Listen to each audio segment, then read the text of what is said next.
Assalamualaikum warahmatullahi wabarakatuh. Mari lanjutkan mengaji kita. Semoga dengan mengaji kita dicatat oleh Allah sebagai hambanya yang pecinta ilmu, sehingga kita mendapatkan derajat yang setinggi-tingginya. Amin.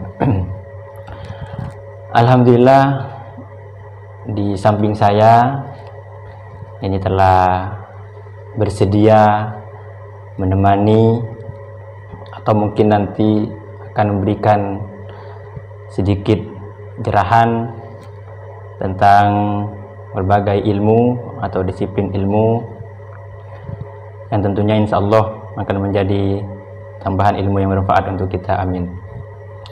Oke, sebelumnya belum saya perkenalkan, di samping saya ini adalah Kiai Mukhtar Syafaat. Alhamdulillah, Kiai. Alhamdulillah.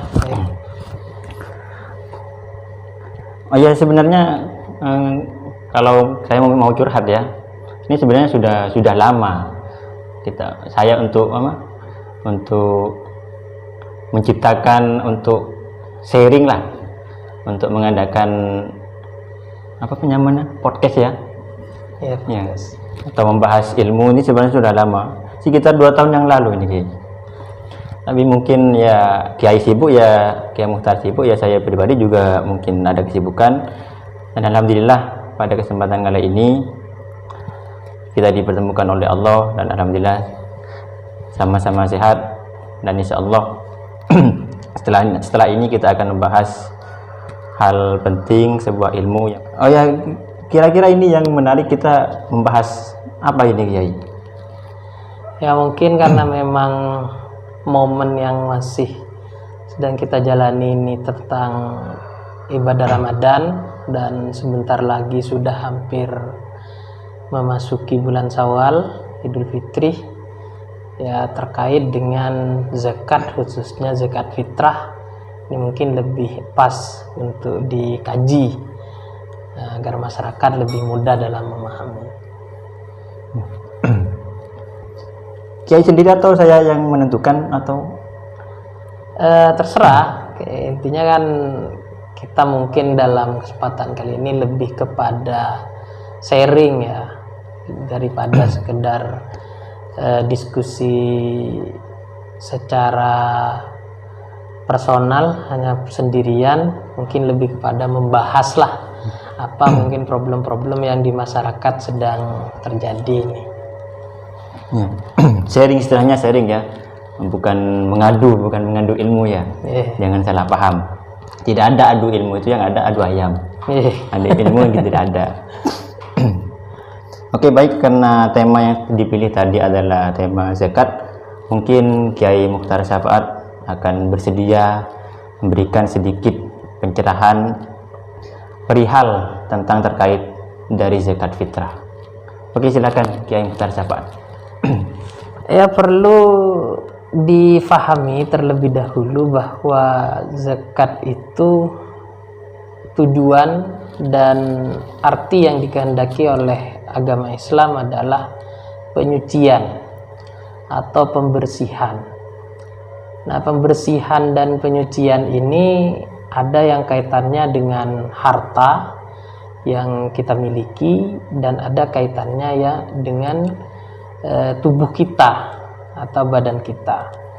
Nah, yang berkaitan dengan tubuh atau badan kita ini disebut dengan zakat fitrah, dalam artian menyucikan diri kembali ke fitrah manusia yang suci tanpa dosa.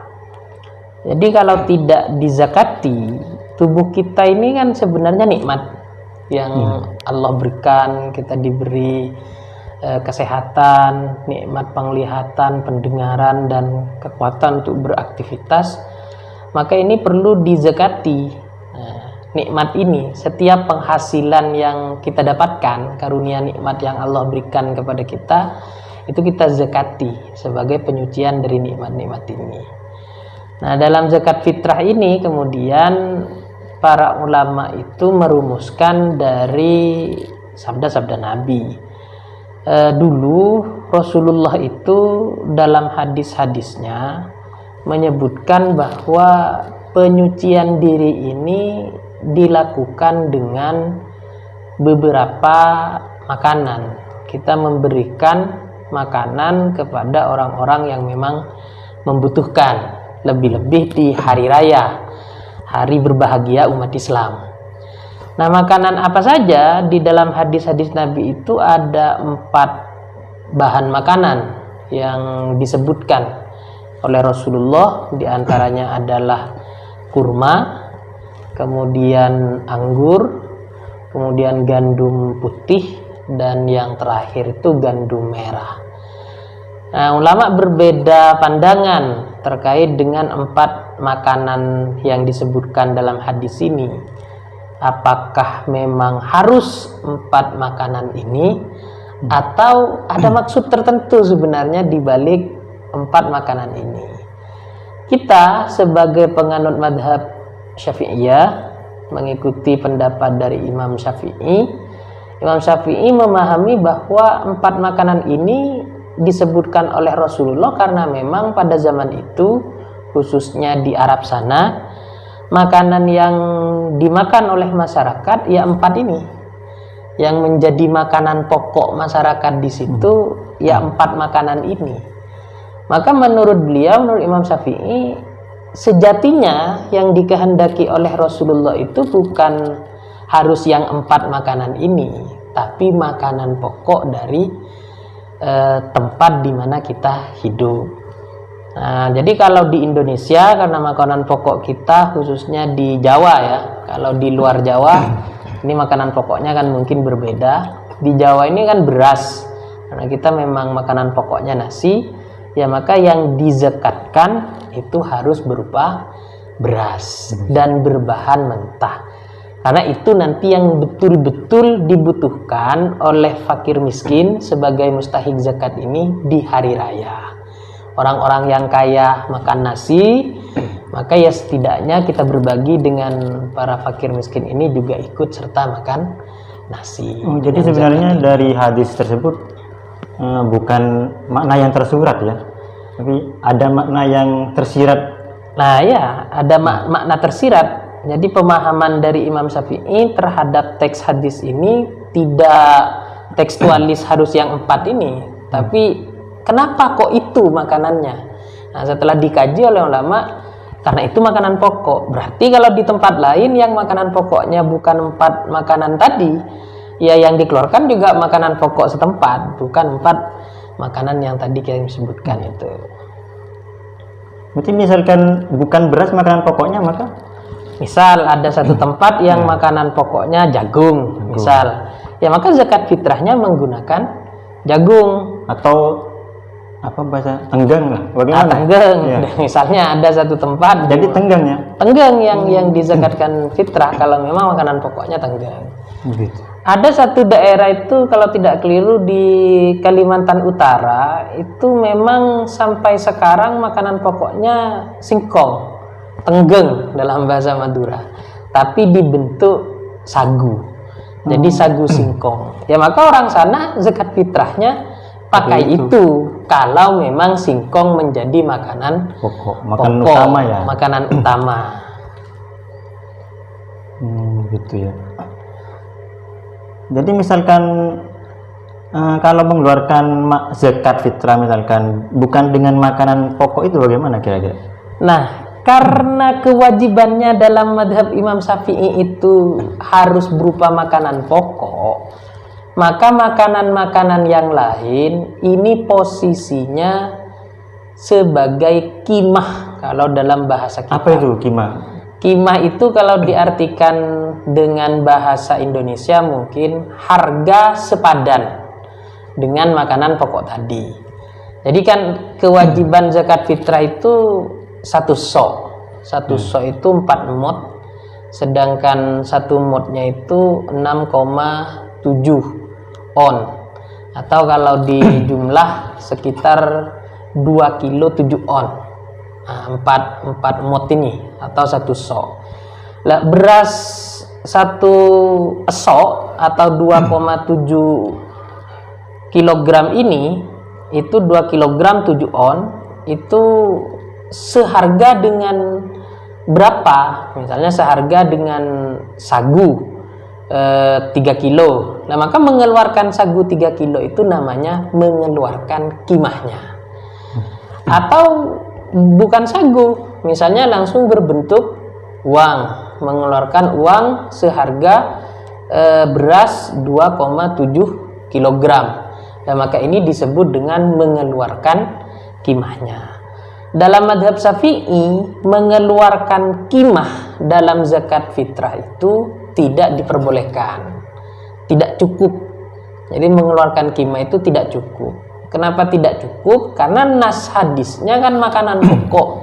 Itu yang dibutuhkan oleh masyarakat. Nah, sebenarnya, maka kewajibannya ya berkaitan dengan itu, dengan makanan pokok, bukan dengan uang dan lain sebagainya. Berarti tidak boleh berarti. Secara aturan yang kuat dan masyhur dalam madhab Syafi'i seperti itu, tidak diperbolehkan menggunakan kimah. Tidak hanya uang saja, benda-benda yang lain, intinya yang bukan makanan pokok kok dijadikan zakat fitrah, itu hukumnya tidak boleh. Aturan yang kuat dalam madhab Syafi'i. Lu ya tak? Ini aneh kok ini ya. Ini soalnya yang terjadi yang terjadi di masyarakat mulai sejak dulu inilah, mulai sejak mungkin saya atau semuanya sejak mengenal dunia mungkin ya.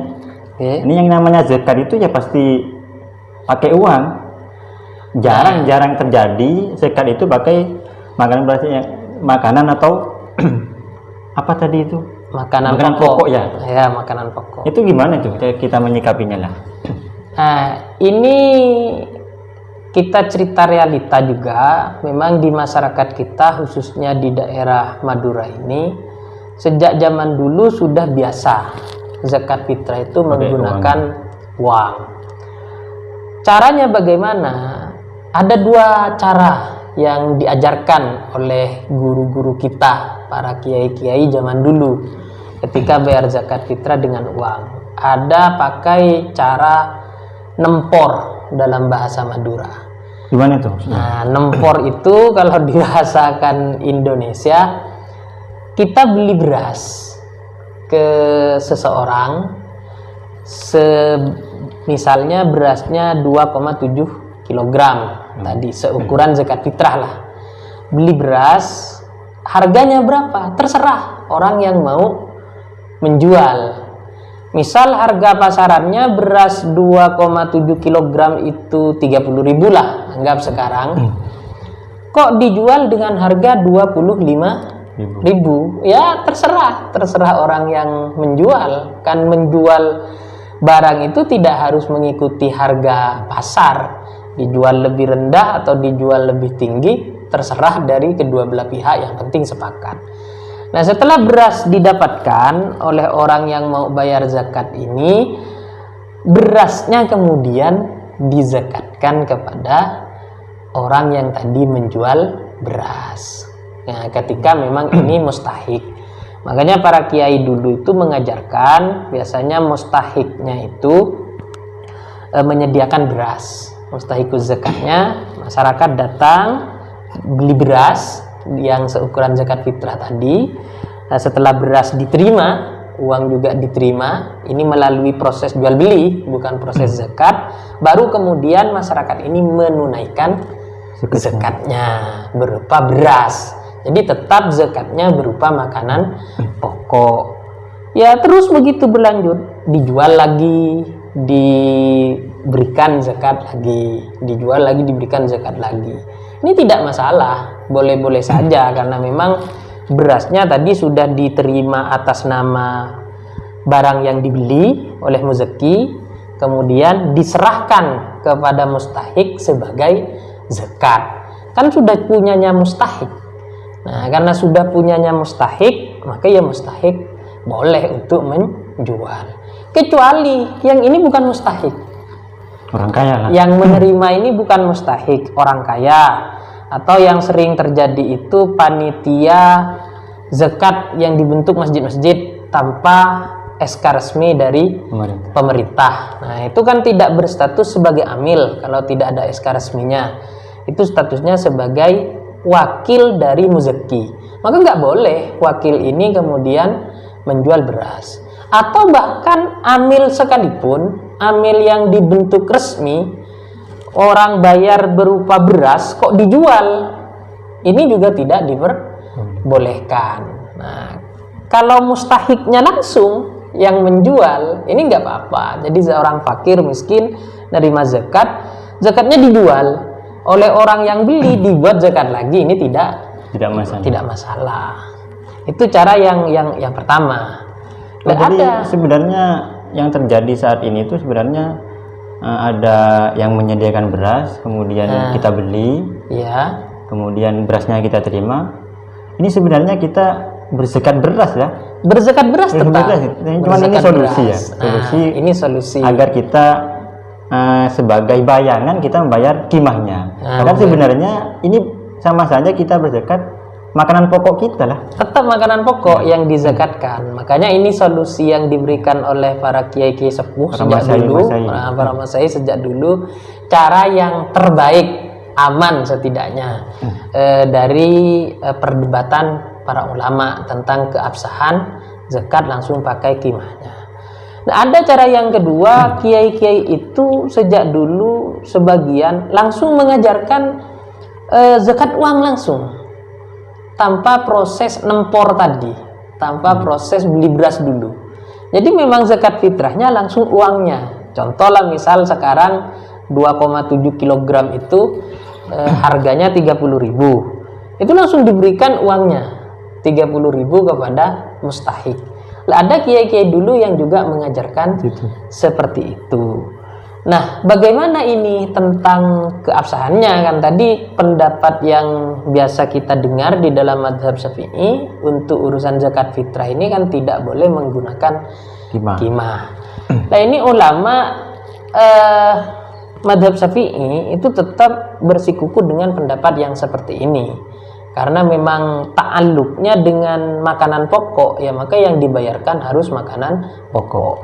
Hanya ada beberapa ulama dari kalangan madhab Syafi'i itu yang akhir-akhir kemudian menerapkan praktek semacam ini, memperbolehkan mengeluarkan zakat fitrah itu menggunakan kimahnya.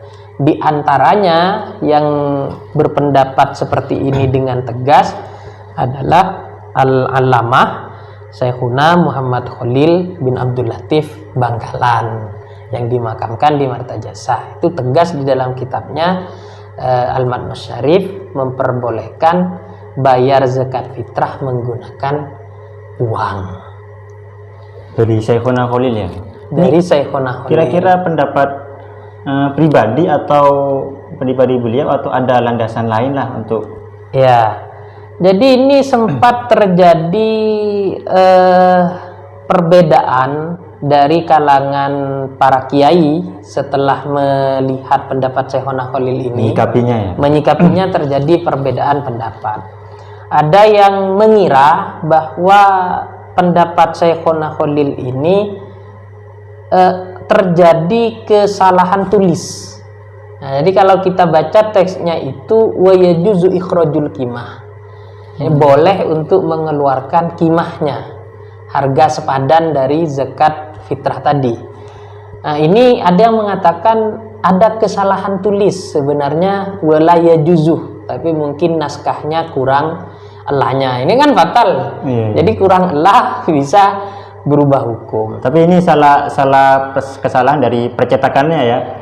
Dugaannya kesalahan dari percetakannya. Bukan dari pengarang Syekhuna Khalil. Dari Syekhuna Khalil.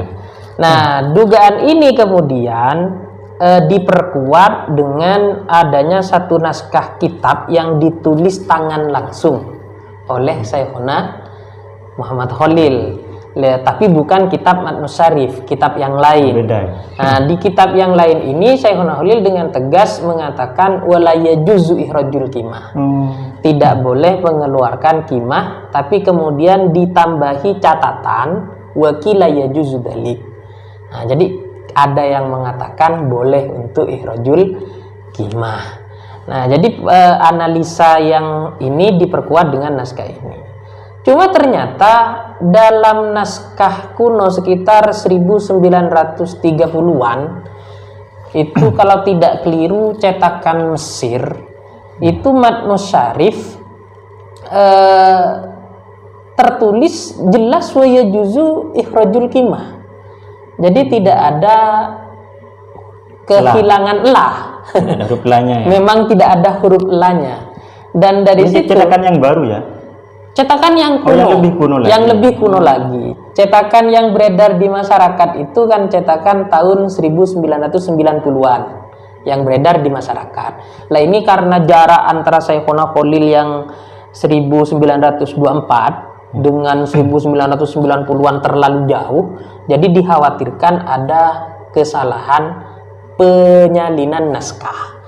Nah, ternyata di percetakan yang 1930-an itu ternyata juga tidak ada lanya. Maka dari itu kemudian kami pernah dari LBM Kabupaten Bangkalan dengan Lajnah Turos Syekhona Khalil, tim yang memang mengumpulkan karya-karya Syekhona Khalil, itu kami ngaji soan kepada salah satu menantu dari keturunan Syekhona Khalil, yaitu Al-Allamah Kiai Haji Thaifur Ali Wafa Sumeneb, yang juga menyarahi kitab Matnus Syarif ini.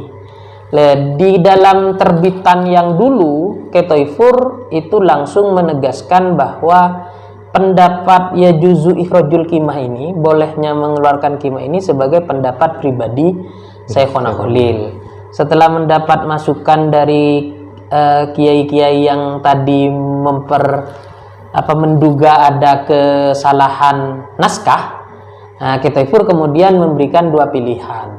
Ini pendapat pribadi atau memang terjadi kesalahan naskah.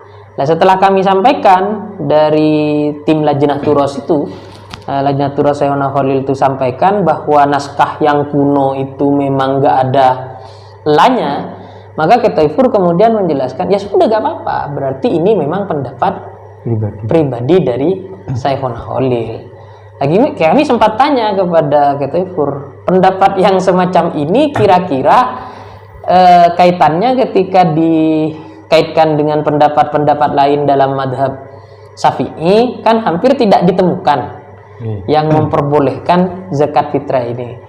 Nah, ini bagaimana? Kiai Thaifur menjelaskan ketika itu, ya sudah, ini memang pendapat pribadi, ijtihad pribadi Syekhona Khalil dengan pertimbangan-pertimbangan yang mungkin beliau ketika itu melihatnya lebih maslahah atau lain sebagainya, akhirnya berpendapat pribadi semacam itu.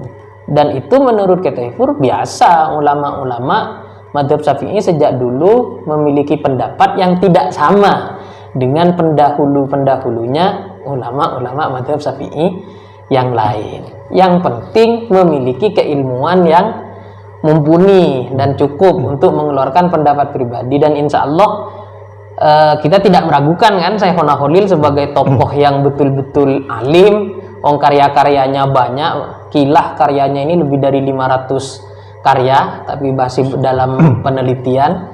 Jadi tidak mungkin diragukan untuk urusan keilmuannya. Nah, jadi kalau memang itu sesuai naskah, ya berarti memang pendapat pribadi Syekhona Khalil. Dan itu dipraktekkan sejak dulu. Jadi para santri-santri Syekhona Khalil ini, khususnya di daerah Madura, daerah Bangkalan dan Sampang ini, memang mengajarkannya seperti itu. Jadi tidak pakai cara nempor tadi, langsung bayar zakat fitrah dengan uangnya. Murni uang ini ya? Murni tidak uangnya. Melibatkan beras sama sekali. Tidak melibatkan atau beras kurma sama mungkin sekali. Tidak usah melibatkan kurma, gandum yang tadi. Tidak usah melakukan kemakanan-makanan yang tercantum di dalam hadis kurma, gandum dan lain sebagainya. Itu sudah dipraktekkan semacam itu di masyarakat kita, sudah berlaku. Berarti sebenarnya yang kita lakukan sejak dulu atau sesepuh-sepuh kita yang dilakukan oleh para sepuh ini sebenarnya tidak salah, karena memang ada dasarnya ada dalilnya. Dan boleh kita untuk mengikuti ya. Lah, urusan untuk kemudian mengikuti, boleh apa tidak untuk mengikuti, ini kembali kepada pribadi masing-masing kita. Ini kan begini, urusan ibadah itu bukan hanya masalah sah tidak sah.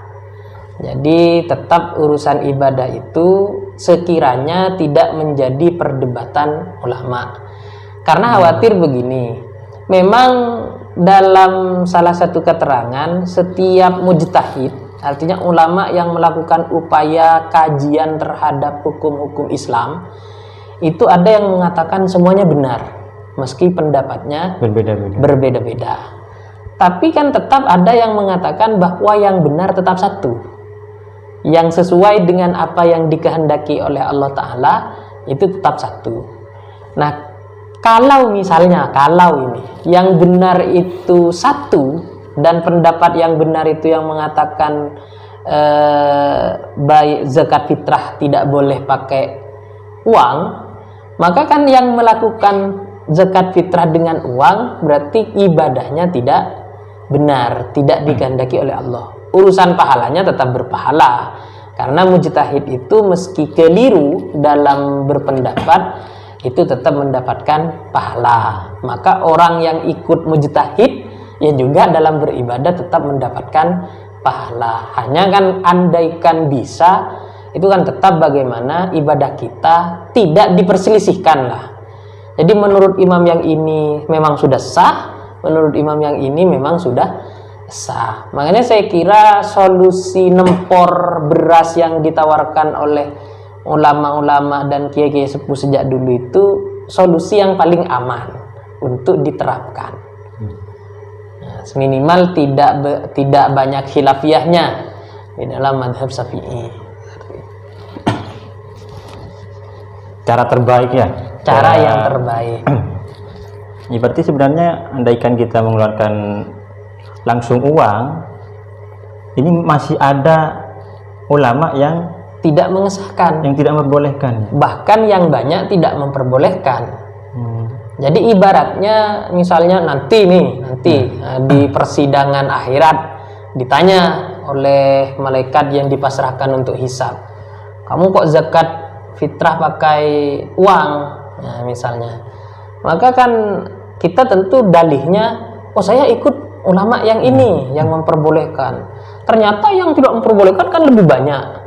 Nah, yang banyak ini kok yang benar misalnya. Maka ini kan ibadah kita itu yang keliru. Meski ya pahalanya tetap berpahala, tapi kan andaikan tidak diperselisihkan jauh lebih baik untuk diterapkan. Jadi mungkin masyarakat yang memang sulit atau sudah kadung biasa zakat pakai uang, pakai cara nempor itu tetap solusi yang terbaik.